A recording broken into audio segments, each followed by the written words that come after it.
Hi friends, welcome to our YouTube channel J educations. तो friends, आज इस video में हम डिस्कस कर रहे हैं अप्लाइड मैकेनिक्स यानी कि अनुप्रयुक्त यांत्रिकी, जो कि पॉलीटेक्निक के स्टूडेंट के लिए है और जेई एग्जाम के लिए इंपॉर्टेंट है। तो आज फ्रेंड्स इस वीडियो में हम कुछ इंपॉर्टेंट डिफिनेशंस को डिस्कस कर रहे हैं। इससे पहले मैंने कुछ टॉपिक इससे पहले की वीडियो में डिस्कस कर दिया है।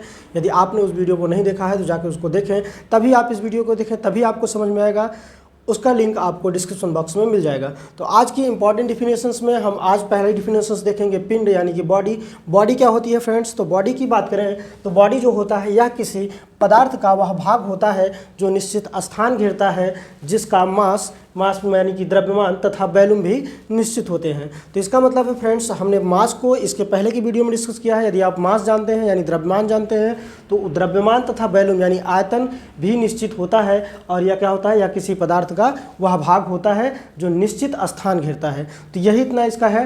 और इसमें अगर इंग्लिश में इसकी डिफिनेशंस की बात करें तो it is that parts of a substance which occupies a definite space whose mass and volume are also definite. तो ये इसकी इंग्लिश में परिभाषा थी। तो आज हम बात करेंगे फ्रेंड्स अगली डिफिनेशन जो है हमारी इलास्टिक बॉडी। इलास्टिक बॉडी जो कि थोड़ी सी इंपॉर्टेंट हो जाती है आपकी, ये आगे आपको कुछ कॉन्सेप्ट में भी मिलेंगे। तो इसलिए बहुत ज़रूरी है आपको इलास्टिक बॉडी को अच्छे से समझना, यानी कि प्रत्यास्थ पिंड। प्रत्यास्थ पिंड की बात करें फ्रेंड्स तो कोई भी पिंड पर यदि हम बल लगाते हैं, कोई पिंड है उस पर बल लगाते हैं, फोर्स लगाते हैं, तो बल लगाने के बाद उस पिंड के आकार में परिवर्तन आ जाता है। उस पिंड के आकार में परिवर्तन आ जाता है। तो जब ही हम उस फोर्स को हटा लेते हैं तो वह आकार अपने पुराने आकार में वापस आ जाता है। तो उसी को हम क्या कह सकते हैं? इलास्टिक बॉडी बोल सकते हैं, यानी कि प्रत्यास्थ पिंड कह सकते हैं। एग्जाम्पल के तौर पे यदि हम इसका कुछ कॉन्सेप्ट है हमारे पास, उसको समझने की कोशिश करें तो यदि हम किसी एक ये हमारे पास दो रबड़ है, इस रबड़ को हम अगर देखें तो ये दो रबड़ है, इस रबड़ के हिसाब से यदि देखें तो इसमें इलास्टिक बॉडी मान सकते हैं या इलास्टिक को हम इसको बोल सकते हैं। जैसे कि इसमें समझने की कोशिश करेंगे, जैसे ये है हमारा कुछ बॉडी है, तो इस बॉडी पर क्या करें? हम कोई फोर्स लगाएं। फोर्स लगाने के बाद ये क्या हो रहा है? इसके चेंज हो रहा है, इसके शेप क्या हो रहे हैं? चेंज हो रहे हैं। और इस शेप चेंज होने के बाद यदि हम इस पर जो बल लगाया, हमने फोर्स कोई लगाया, तो इसकी बॉडी में क्या हुआ? चेंजेस हुआ। यदि ज्यों ही इसके फोर्स को हम हटा लेंगे तो यह बॉडी अपनी पुरानी अवस्था में आ जाएगी। लेकिन इसमें से थोड़ा सा ध्यान ये देना है कि इस पर फोर्स इतना लगाना है या इसे इतना खींचना है कि इसके जो एक इलास्टिक लिमिट होती है, उस इलास्टिक लिमिट के अंदर ही होना चाहिए, उससे बाहर नहीं होना चाहिए। तो उसको हम क्या बोल सकते हैं? प्रत्यास्थ पिंड यानी कि इलास्टिक बॉडी बोल सकते हैं। तो हमने क्या किया? इस पर कोई फोर्स लगाया और फोर्स लगाने के बाद या क्या हुआ? फोर्स को जैसे ही हटाया ये अपनी पुरानी अवस्था में आ गई। तो अगर इसी तरीके से हम कुछ इस रबड़ की बात करें तो ये रबड़ जो है, इस पर यदि हम इसको क्या करें कि इसको हम खींचें बहुत तेज़ी से, और खींचने के बाद इसको यदि छोड़ देते हैं तो ये भी पुरानी अवस्था में अपने वापस आ जा रही है। तो इसका मतलब हम इसको कह सकते हैं कि ये भी इलास्टिक बॉडी है। तो वही इसमें कहा गया है कि बल लगाने पर पिंडों का आकार बदल जाता है, लेकिन जैसे ही बल हटा लिया जाता है तो पुनः अपने पिछले आकार में आ जाता है। ऐसे पिंड को हम प्रत्यास्थ पिंड कहते हैं। इंग्लिश में बात करें फ्रेंड्स तो the property on a account of which a body regains is original size and shape on removal of external deforming force is called as elastic body. यानी कि हम उसमें एक्सटर्नल फोर्स जो होता है उसको हम हटा लें, एक्सटर्नल डिफॉर्मेशंस जो होता है वो ना हो, तो उसको क्या सकते हैं? रिमूवल, उसको हटाने के बाद अपने पुरानी अवस्था में वापस आ जाए, तो इसी बॉडी को हम कह सकते हैं इलास्टिक बॉडी कहते हैं। तो फ्रेंड्स आइए देखते हैं अगली डिफिनेशंस। तो अगली डिफिनेशंस है गति अवस्था यानी कि state of motions. State of motions क्या होता है? गति अवस्था क्या होती है? यदि कोई पिंड अपने चारों ओर की वस्तुओं के सापेक्ष अपनी स्थिति को निरंतर बदलता रहता है तो उसे गति अवस्था यानी मोशन में कहा जा सकता है। तो यानी बात करें इंग्लिश में, the objects with which change their positions with respect to time is at the state of motions. यानी कि टाइम यानी रिस्पेक्ट टाइम, टाइम के साथ परिवर्तन, समय के साथ परिवर्तन होता है। यानी कि कोई वस्तु है जैसे कि पृथ्वी क्या है कि अपने धुरी पर घूमती रहती है, तो क्या है? वो चलती है, पृथ्वी चल रही है। मतलब बहता हुआ पानी क्या हो रहा है? एक स्थान से दूसरे स्थान पर जा रहा है। और अगर बात करें चलती हुई सभी वस्तुएं, यानी हम आप चल रहे हैं तो किस मोशन में है, स्टेट ऑफ मोशंस, यानी कि गति की अवस्था में है। तो ये इसके एग्जाम्पल थे, पृथ्वी, बहता हुआ पानी, चलती हुई सभी वस्तुएं आदि।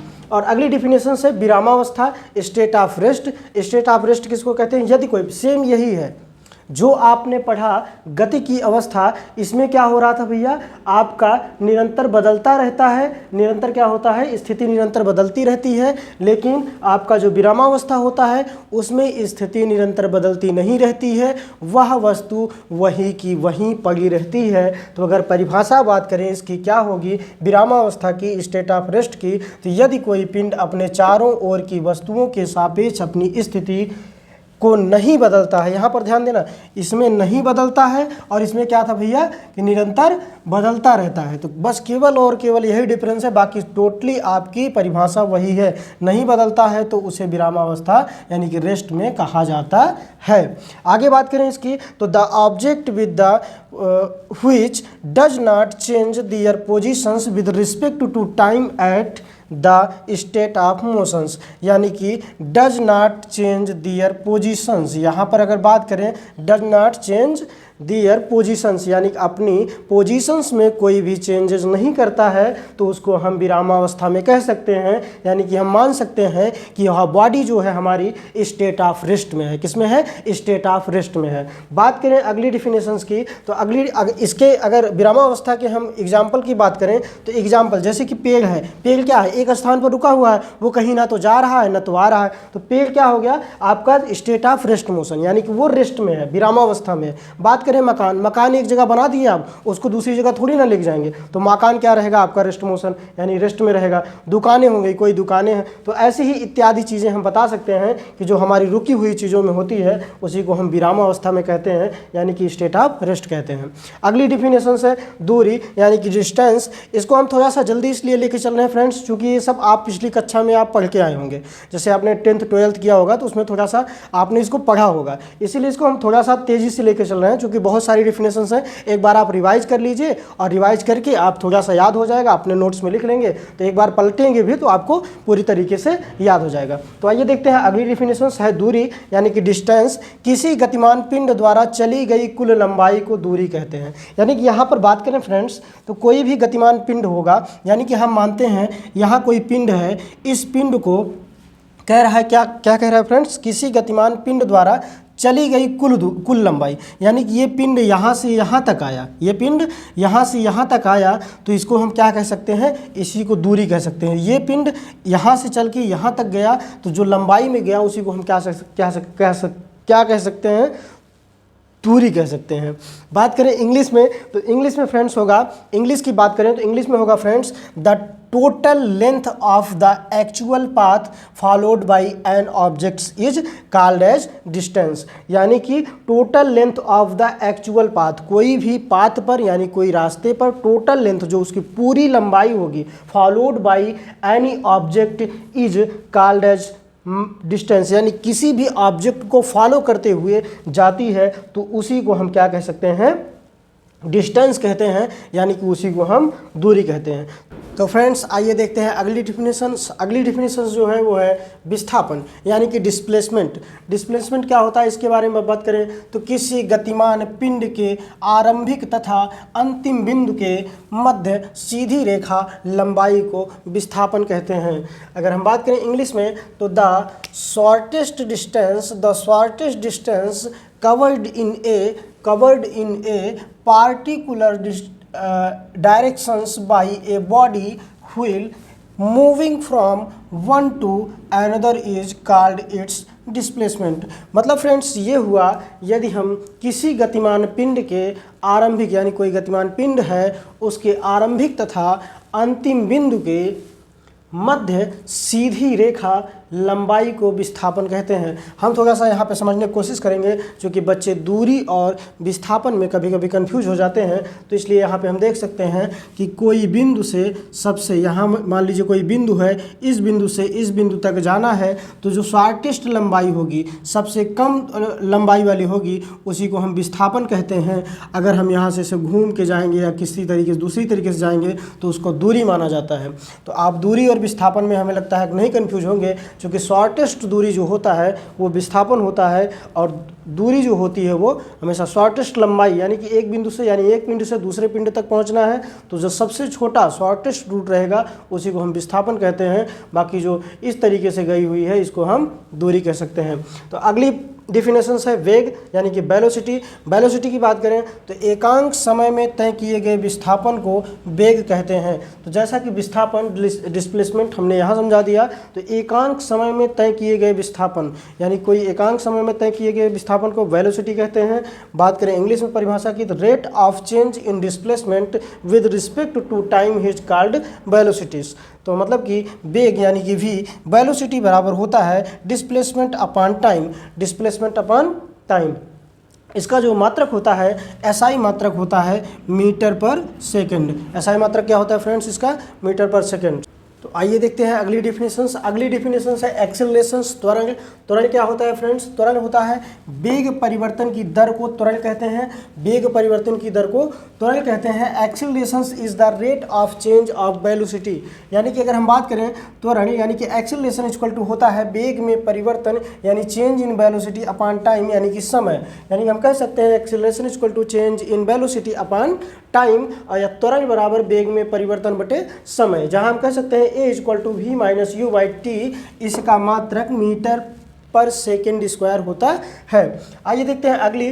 तो इसमें एक चीज़ पूछ लेता है कभी कभी, रिटार्डेशंस क्या है? तो वेग में कमी की दर को, यानी कि अगर कोई वेग है उसमें कमी हो रही है तो वेग में कमी की दर को मंदन यानी कि रिटार्डेशंस कहते हैं। अगली डिफिनेशन है आपकी चाल। चाल को हम देखेंगे तो चाल क्या होता है? स्पीड। स्पीड का मतलब होता है किसी वस्तु की समय के साथ सापेक्ष स्थिति में परिवर्तन की दर को चाल कहते हैं। इंग्लिश में बात करें तो the rate of change of positions of an object in any directions is called speed. तो यहाँ बात करें चाल बराबर होता है दूरी बटे समय, यानी कि स्पीड बराबर distance upon time, distance upon time. तो यहाँ पे हम v बराबर d बाई टी लिख सकते हैं। इसका मात्रक जो होता है वो होता है मीटर पर सेकंड। क्या होता है? मीटर पर सेकंड्स। तो फ्रेंड्स ये आपका जो चौथा टॉपिक था इम्पॉर्टेंट डिफिनेशंस, आवश्यक परिभाषाएं, वो आज आपका चौथा टॉपिक खत्म हुआ। अब हम पाँचवें टॉपिक पे आएंगे। पहले चैप्टर का इंट्रोडक्शन का पाँचवां टॉपिक जो कि यूनिट्स हैं, इकाइयां हैं, मात्रक हैं, उनके विषय में हम अगले वीडियो में डिस्कस करेंगे। आपको वीडियो कैसा लगा? वीडियो अच्छा लगा हो तो हमारे वीडियोज़ को लाइक करें, शेयर करें, और यदि हमारे चैनल पर आप नए हो तो सब्सक्राइब करके बेल आइकन जरूर दबा लें, जिससे आने वाली सभी वीडियोज़ की नोटिफिकेशंस आपको सबसे पहले मिलती रहे। फ्रेंड्स यदि आपको इसका PDF चाहिए तो आपको टेलीग्राम ग्रुप में जुड़ जाइएगा, डिस्क्रिप्शन लिंक बॉक्स में मिल जाएगा, आप जाके वहाँ से इस PDF को पा सकते हैं। और इस PDF का लिंक जो है मैं डिस्क्रिप्शन बॉक्स में भी दे दूँगा, वहाँ से भी आप इस PDF को ले सकते हैं आसानी से। तो फ्रेंड्स चलते हैं, तब तक के लिए जय हिंद, जय भारत।